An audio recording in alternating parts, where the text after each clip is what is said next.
This morning I heard Mayor Brandon Johnson say that the sentiment in the black community is waning. A lie. The sentiment is not waning. We are not okay with you taking our resources and giving them to people who don't live here.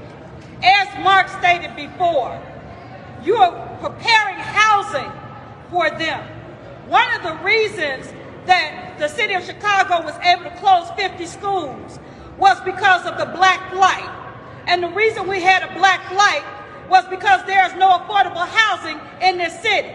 It is because the city of Chicago shut down the voucher system so that blacks who needed to get affordable housing could not. So they had no choice but to flee to other states. But now you found money for the migrants. That's right. We're calling foul.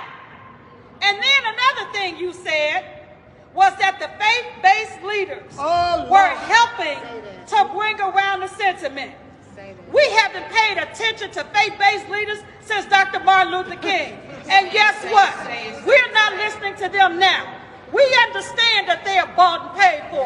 We understand that you control the narrative that they are trying to speak about. So let me just say this to you. We're not listening to them the same way we're not listening to you. What you're doing is not okay. And let me just say this other thing. Emerson Park is still closed. And our mayor has decided that because we didn't support migrants coming to our park, we just ain't gonna have a park. I call foul, Mayor. You love to stand around and talk about how you are a black man. That's all you are, is a black man.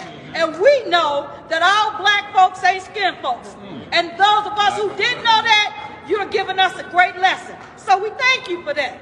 No, the sentiment has not changed. We are still for black people. We are still for this city supporting us. We're still for black people getting the same set aside that these migrants are getting. Oh, excuse me, not migrants, because what they are is illegal foreign nationals. They are not migrants. They are not coming here illegally. So just because you put lipstick on a pig, it's still going to be a pig. So we are not backing down. We were quiet for a minute. I know you thought that the sentiment has changed. It has not. And like I tried to remind people, not only did I support Brandon Johnson, not only did I campaign for Brandon Johnson, not only did I give him my money, but I want you to know two things. Number one, I'm not a fan. I have buyer's remorse. Number two, for any independent candidate in the city of Chicago, any Green Party candidate in the city of Chicago, and any Republican candidate in the city of Chicago, now is your time, because we are done with the Democratic Party. Brandon Johnson, Governor Pritzker, and President Biden have shown us what they think about the black community all over this country. And so we're standing here today to say, okay, if that's what it is, we with it. We don't have to support the Democratic Party. We don't have to continue to support people who are not going to support us. And the Democratic Party here in this city, in this state, and in this country is not supporting us. You got the Republicans on one side and the Democrats on the other side. Guess what? They're part of the same bird. That's right, with two wings. So it doesn't matter anymore which party we go with.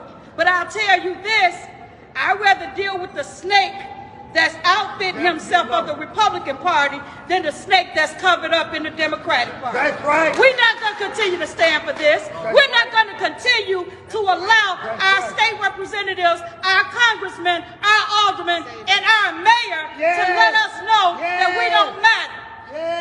Just like you're going to show us that we're going to matter, we're going to show you. It's going to be a great day in the city of Chicago when a Democratic convention comes here, and then they found out in March that a lot of black voters took Republican ballots.